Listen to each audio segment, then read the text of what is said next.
பொதுவாக ஒரு விசேஷ நாள் சஷ்டிக்கு முருகன், மகா சிவராத்திரிக்கு சிவனுக்கும், ஏகாதசி பெருமாளுக்கும், இப்படி ஒவ்வொரு குறிப்பிட்ட நாளுக்கும் நம்ம ஒவ்வொரு குறிப்பிட்ட தெய்வங்களை கும்பிடுவோம். ஆனா எல்லா தெய்வங்களுக்கும் உகந்த ஒரே நாளா இருக்கிறது இந்த மாசி மகம்தான். நண்பர்கள் அனைவருக்கும் வணக்கம். இன்னைக்கு நம்ம வீடியோல மாசி மகத்தோட புராண ரகசியங்கள் என்ன, கும்பகோணம் மகாமக குலத்தோட மகிமை என்ன, அது மட்டும் இல்லாம இந்த நாள்ல நீராடுறதால கிடைக்கிற புண்ணியம் என்னன்னு தெளிவா பார்க்கலாம் வாங்க. மாசி மாசத்துல பௌர்ணமி நாளோட மகம் நட்சத்திரம் சேரும் நாள், இதுதான் மாசி மகம்னு சொல்லுவோம். இந்த நாளுக்கு மட்டும் ஏன் இவ்வளவு சிறப்பு? ஏன்னா இந்த நாள்ல பல தெய்வீக நிகழ்வுகள் நடந்ததா புராணங்கள் சொல்லுது. உதாரணமா மாசி மகத்தன்னைக்கு சிவபெருமான் வருண பகவானுக்கு சாப விமோசனம் கொடுத்தாராம். அதனாலதான் பல கோயில்கள்ல இந்த நாள்ல தீர்த்தவாரி நடைபெறுது. அது மட்டும் இல்ல, பார்வதி தேவி தட்சனின் மகள், அதாவது தாட்சாயினிய அவதரித்த நாளும் இன்னைக்குதான். அதனால சக்தி வழிபாட்டுக்கு மாசி மகம் ரொம்ப உகந்ததா இருக்கு. முருகப்பெருமான் சிவபெருமானுக்கு மந்திர உபதேசம் செஞ்ச நாள் இந்த மாசி மகம்தான். அதனாலதான் முருகப்பெருமான வழிபடவும் இந்த நாள் உகந்ததா இருக்கு. பெருமாளை வழிபட காரணம் என்ன? பெருமாள் வராக அவதாரம் எடுத்து பாதாளத்துல இருந்து பூமியை மீட்டெடுத்தது மாசி மகத்தன்னைக்கு தான். அதனாலதான் பெருமாளை வழிபடவும் இது உகந்த நாளா இருக்கு.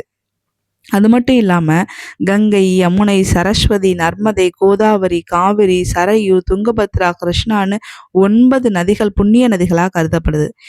இந்த புண்ணிய நதிகள்ல கோடிக்கணக்கான மக்கள் நீராடுறாங்க. அதனால அவங்களோட பாவங்கள் கழியுது அப்படிங்கிறது ஐதீகம். இந்த பாவங்கள் எல்லாமே அந்த நதியில தான் சேருது. இதனால கவலை அடைஞ்ச அந்த நவநதிகள் சிவபெருமான் கிட்ட போய் முறையிடுறாங்க. அப்ப சிவபெருமான் மாசி மாசத்துல மக நட்சத்திரத்துல பௌர்ணமி சேரும் நாள்ல கும்பகோணத்துல அக்னி திக்குல இருக்க தீர்த்தத்துல நீராடுங்க அப்படின்னு சொல்றாரு. இதனால அந்த நவநதிகள்ல சேர்ற பாவங்களும் கழியும் அப்படிங்கிறது நம்பப்படுது. இதுபடி ஒவ்வொரு வருஷமும் இந்த மகாமகத்தன்னைக்கு நவநதிகளும் வந்து நீராடுறதா புராணங்கள் சொல்லுது. 12 ஆண்டுகளுக்கு ஒரு முறை நடக்கிற அந்த மகாமக விழா ரொம்ப பிரம்மாண்டமானது. அன்னைக்கு எல்லா புனித நதிகளும் மகாமக குலத்துல எழுந்தருளும் அப்படிங்கிறது நம்பப்படுது. இதனாலதான் என்னைக்கு நீராடினா பல யுகங்கள் தவம் செஞ்ச பலன் கிடைக்கும் அப்படின்னு நம்பப்படுது. அது மட்டும் இல்லாம திருவண்ணாமலையில வல்லாள மகாராஜான்னு ஒரு ராஜா இருந்தாரு. அவருக்கு சிவபெருமானே மகனா பிறந்ததா ஒரு நம்பிக்கை சொல்லப்படுது. அவரு மாசி மக நாள்ல தான் சிவபெருமானை தன்னோட தந்தைக்கு திதி கொடுப்பதாகவும் ஒரு ஐதீகம் இருக்கு. அதனால நிறைய பேர் மூதாதையருக்கு இன்னைக்கு திதி கொடுக்கறது வழக்கமா வச்சிருக்காங்க. மாசி மகத்தன்னைக்கு எப்படி வழிபடணும்னு தெரியுமா? அதிகாலையில எந்திரிச்சு நீராடணும். அருகில இருக்க ஆறோ குளமோ அல்லது ஒரு கோயில் தீர்த்தத்திலேயோ நீராடலாம். கும்பகோணம் போக முடியுங்கிறவங்க மகாமக குளத்துல நீராடுறது ரொம்ப சிறப்பு. அது இல்லை என்னால் எதுவுமே முடியாதுன்னா நம்ம எப்பவும் போல் நம்ம வீட்டில் குளிச்சுட்டு நம்ம அதிகாலையில் நம்மளோட பூஜைகளை பண்ணலாம்.